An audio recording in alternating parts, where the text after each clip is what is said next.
This is TransportBT, a podcast of BT correspondents. Motorsport is big business. Now, last year, Formula One was ranked the most valuable sporting franchise in the world. Look at its market cap of the Formula One group on NASDAQ, and it's valued at US $19 billion. So as F1 kicks off in Singapore, we're going to rev things up a little, take a deep dive into something most of you may not know about. How does a racing team make money? Are they actually profitable, or does it only run on gas and passion alone? You're listening to TransportBT, a podcast series by The Business Times. I'm your host, correspondent Derryn Wong, and I'll be your guide as we drive through the business of moving things around. Now, we're all familiar with the F1 front runners. Mention F1, you probably think of the iconic red racing cars of Scuderia Ferrari. Now, they're the most valuable motorsport team in the world, worth almost $4 billion. But for every Scuderia Ferrari, there are hundreds, if not thousands of motorsport teams around the world chugging away doing their business. And today we're going to find out how all that works. Where does their budget come from? What are the biggest costs? What does a sponsor get out of sponsoring a motorsports team? And does throwing more money at the problem really make you win? Now, my guest today, a professional racing driver for more than 40 years, he remains the only Singaporean to have won multiple times right here in Singapore at Marina Bay Circuit. Now, the team director of Toro Racing is Mr. Ringo Chong. Hi, Ringo. How are you? Fine. Good morning. So, tell me what it was like when F1 came to Singapore in 2008. It really shook things up, didn't it? Yeah, it was a dream come true for me. First thing I told myself, I said, I need to get to this race in the supporting races. I want to win on my home ground. That was my only dream. Yeah. And which year did you win? I think it was the Aston Martin Cup Challenge, right? Aston Martin Cup Challenge was in 2009, and then later on with the Ferrari Challenge 2 times in 2017. That's amazing. To win in your home ground is a dream come true. For me, we started racing in car park rallying and stuff like this. That was back in the 80s, right? Yeah, people laugh at you, when you go around the world and they tell you, say, what are your driving credentials? I say, I drive around car park trying to find car park lots very quickly. So for you listeners who might not know, one of the genesis of Singapore motorsport was car park rallies where people, drive time lapse around the car park in Kallang. So that's really grassroots motorsports here back in the day. And, to go from there to winning at Marina Bay, I think that's still a really great sporting moment for Singapore. Thank you. Which not enough people know about. So I'm helping to tell people about you. It's true. There are lots of supporting races in Singapore before the F1 event. Many teams race there. You have the Porsche Carrera Cup, Ferrari Challenge before. So all these race series, they come just to support the Formula One during the daytime. So to explain to our listeners, motorsport is a huge spectrum, and on the cheap end, you have grassroots racing, basically just a bunch of guys bringing their own car to races, amateurs. They're all doing it for fun. Nobody gets paid. And on the other end, the really extreme end of the spectrum, you have Formula One, where everyone gets paid lots of money to be there. Everyone's rolling in the dough. It's super professional as a race organizer, rules body, and lots of teams. So right in somewhere in the middle of this is what they call GT racing. Now, GT means Grand Touring, but essentially it means you're racing cars that look like road cars because they are based on road cars. And it's usually professional level stuff where all the teams have proper budgets and they all pay their employees properly, etc., etc. And this is where Ringo's team is currently at, and they race in the Porsche Carrera Cup Asia Championship. Carrera Cup is one of the most affordable international race series that you can participate. It will run around the region of about maybe 800,000 Sing for a year. Wow. Including a car, which you can sell later on. But you need money to do well. So actually, your last race was in 2019, but since then you have switched over to managing a racing team. It's from China, right? It's called Toro Racing. Tell us more about that, please. Most of the team now in Carrera Cup or racing in the region here are all from China. Wow. Okay. Let's say for the group that I'm working with now, Toro Racing, they are basically a motor group in China. So they run multi-brands like Porsche, BMW, Mercedes, all these cars. So they have about 100 dealerships around the whole of China. Okay, that's huge. Yes. So they are big. And there's many more of this company in China. they would go in to support this race series organized by car manufacturers like Porsche, BMW, Ferraris, just to get their networking going. So they're using racing to kind of promote their business. Yes, for sure. Yeah, people go and watch a race series championship and see how well the car can perform. It gets very emotional. So how much does it cost to run a racing team a year? Depending. Let's say in the Curragh Cup, if you are just an amateur driver, basically you pay Porsche for the entry fee, you buy the car from Porsche, or you rent a car from a pro team like Toro Racing. We would rent you a car with the service all inclusive. So all you do is you just arrive and drive. How much does that cost? You're looking around maybe about 500,000 euro a year. Wow.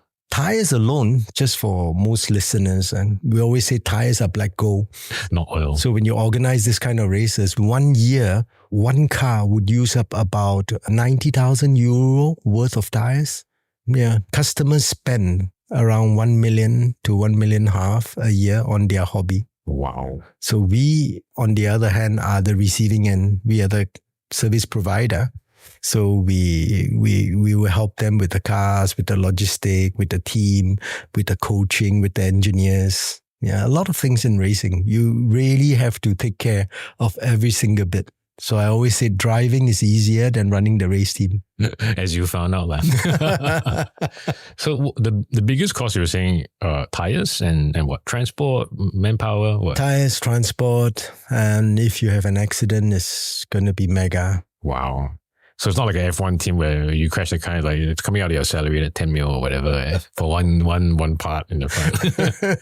I think probably one F1 part at the front is probably worth your whole budget, right? Yeah, I think so. And that was a joke. I must share with you this.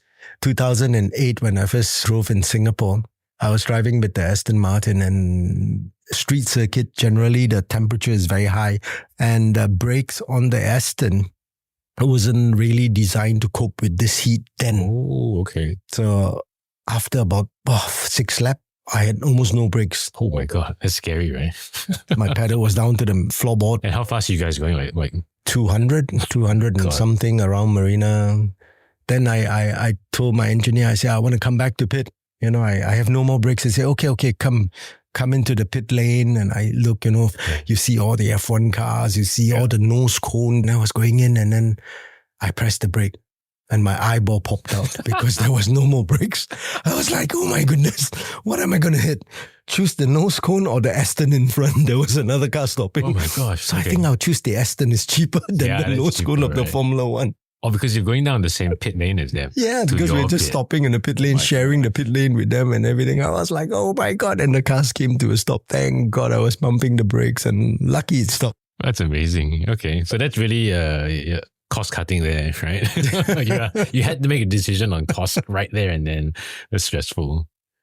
Now, racing is an incredibly expensive sport, so cost is a big thing in the business, which is why in 2021, F1 introduced a budget cap of $135 million per team.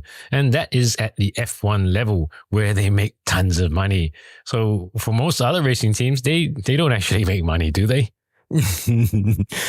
So that's what some people always say, they don't make money. Yeah. But at the end of the day, don't forget, one team, even a small team like us, we have about maybe 20 over 30 people working. Every one of us getting paid. So where does the money come from? Okay, let's say for Toro Racing, they are dealer groups. We have partners with insurance company, oil company, film company. So if you say directly it doesn't make money, well, I don't think so. Then the manager or the director has to be questioned. Because he's getting paid. Or is it, as long as you win, it doesn't matter if you lose a bit of money? Okay. Share with you customers that love going Ferrari Challenge racing and Ferrari races, supporting all this event. Customers spend millions of dollars racing a year just for their hobby. And that's just out of their pocket? Yeah, out of their own pocket. So they have to get teams like us to help them and provide their services to them. So where does the prize money come from them? There is no prize money, right? Right, yeah. So Ferrari says, okay, you've been a good friend of ours, you support us. Maybe we give you an allocation to a very special edition of our cars. A road car, right? Yeah. You buy them, you drive them for a few years, and you sell them for $1 million more. Wow. Okay. Not everybody have the chance to get these cars. Not everybody get a chance to network together. Exactly. Well, this is racing world. Right. And for our listeners who don't understand the background, it's like you can't just walk into a showroom and just say, I want to buy that Ferrari. You have to have that long-standing relationship with them and spend millions. And this is kind of what you're talking about, right? Yes. Building a relationship with the manufacturer. Yes. Amazing. Okay. So along those lines, that's where Aaron Kwok comes in. But we're going to take a short break. And then when we come back, we're going to talk about Golferton and how you make Golferton, right? and more on how motorsport teams actually make money beyond just profit and loss and the growth of motorsport in Asia. So stay tuned. We'll be right back. If you've been a fan of the podcast Mark to Market, Wealth BT and Property BT, they are moving to a new listing, BT Correspondence. Look for episodes every Tuesday from October. All the insights and analysis and market trends, property, wealth, and soon mobility too. Powered by the Business Times journalism of Genevieve Kwa, Leslie Yee, Ben Paul, and Derryn Wong. Because great reads should be heard. The BT Correspondence channel. Find BT Correspondence wherever you listen to podcasts. And now, back to TransportBT, a podcast of BT Correspondence. Now, welcome back to TransportBT. I'm correspondent Derryn Wong with my guest today, legend of Singapore motorsport, Mr. Ringo Chong. So, Ringo, you have to tell me about the time you mentored Aaron Kwok, the Hong Kong superstar Aaron Kwok. Yes. I was very lucky. I met him in the 2011 Ferrari Challenge, Asia Championship. He was learning how to drive the car, and I was very quick. I was always the top 1, 2, 3.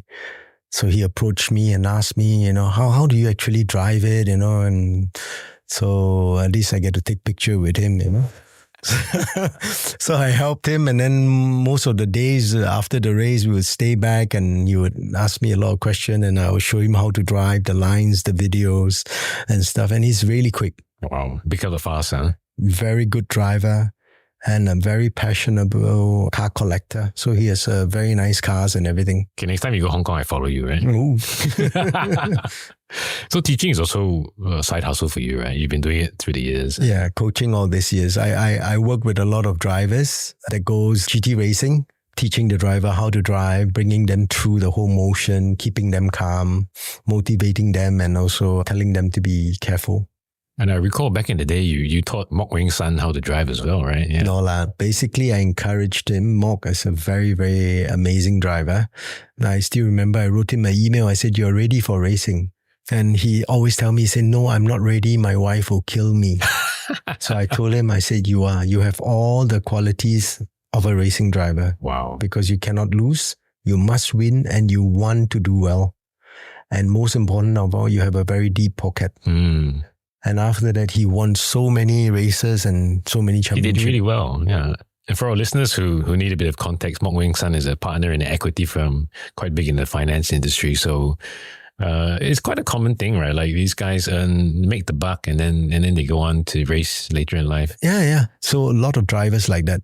They do well in life, they make enough money, and then after that, the one comes driving and racing. I think that's the best way. A lot of people ask me, "Ringo, why don't you teach your son how to go-karting and make him into a Formula 1 driver?"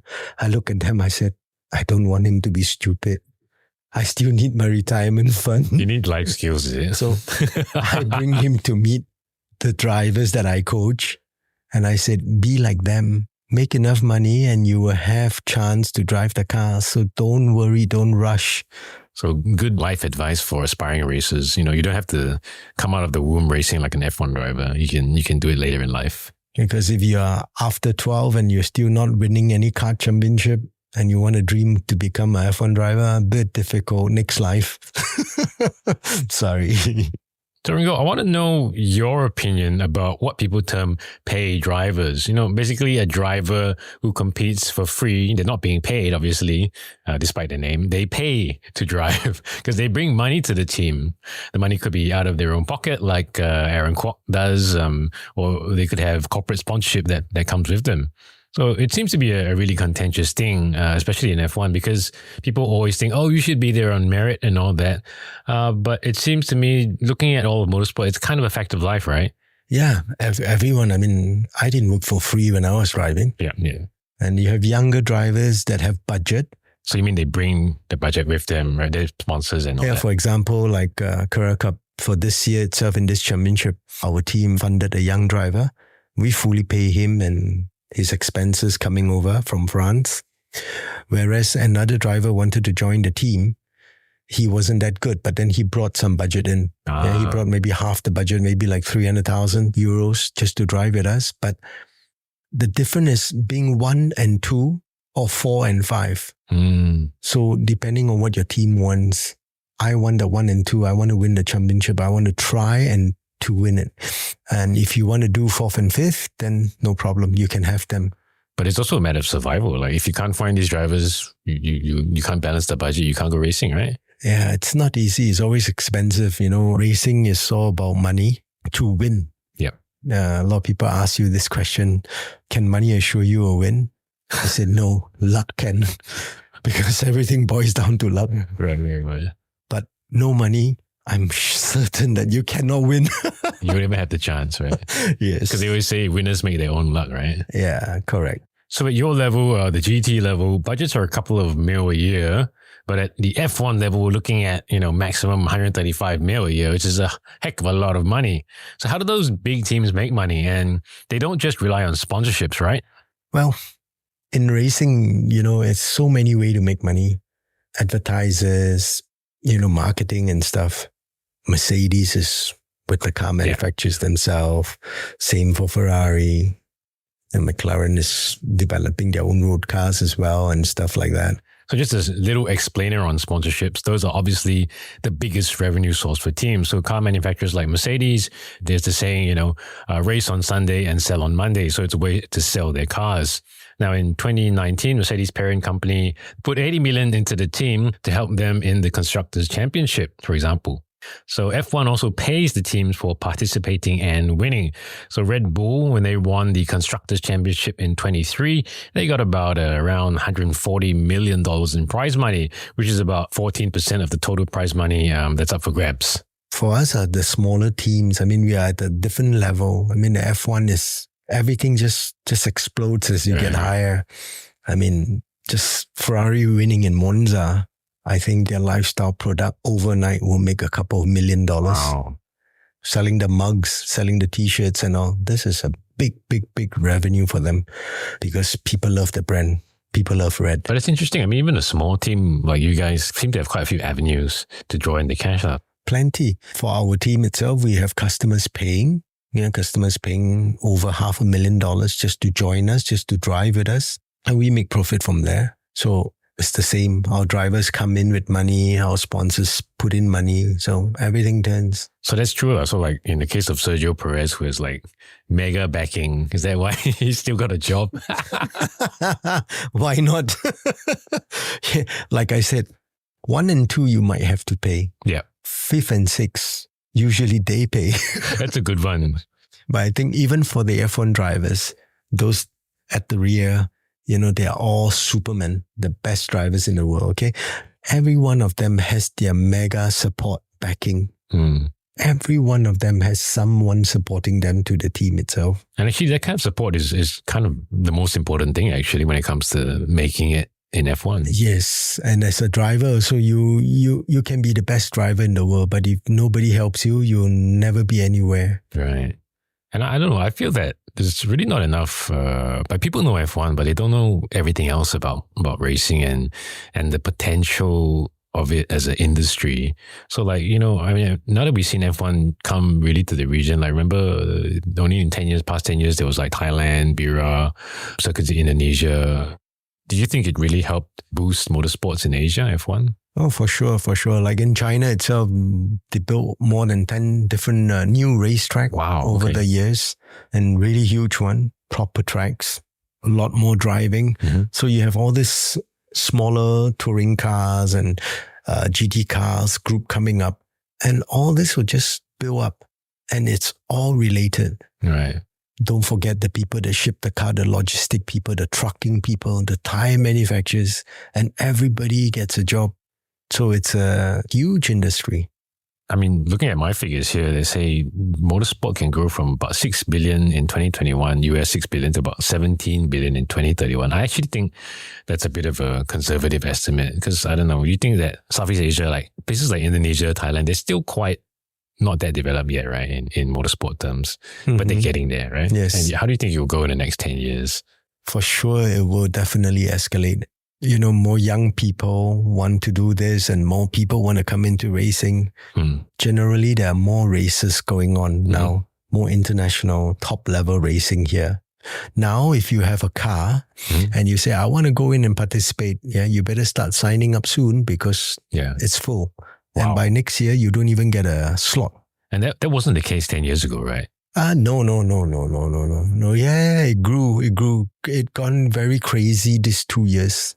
After COVID, then the Chinese team came in very strongly. Right. Basically 70% of the teams are all the Chinese team now. So $1 billion business, but I think probably China is leading.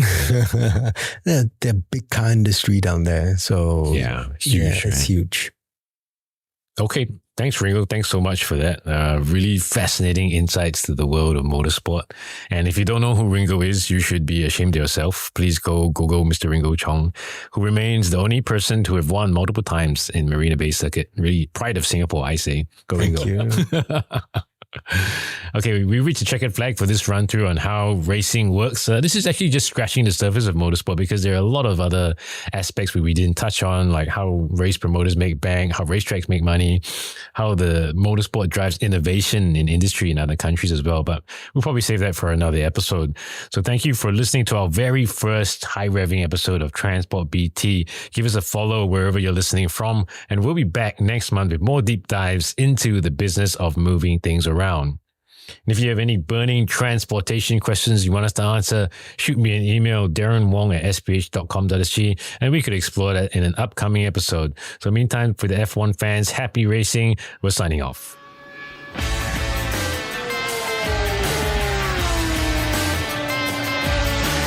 This is a podcast by the Business Times. Find more BT podcasts at businesstimes.com.sg/podcasts or wherever you get your podcasts.